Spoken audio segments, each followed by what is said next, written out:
Batong Silyar from the outside Treasured Act. Under Father outside is getting better. Action Selo Sorrow War Speedy Maki and McDollar is the early trailer. Batong Silyar by some two-length Treasured Act in second. Alongside is getting better. In between runners Action Sailor.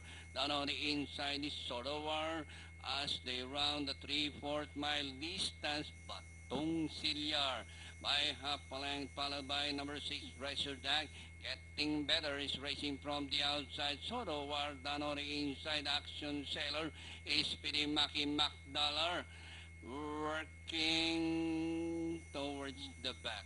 Batong Silyar by some two lengths. Treasure Act. Alongside is getting better. Action Sailor from the outside. Soto War down on the inside.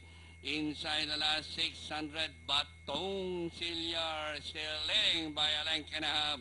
Getting better, Action Sailor. Soto War is making ground down on the inside.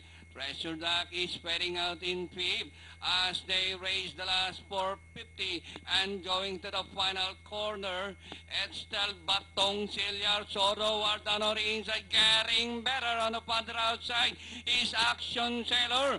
Batong Silyar getting better. Action Sailor. Soto War down on the inside. Treasure Duck once again. Action Sailor. Batong Silyar. Soto War. Treasure Duck.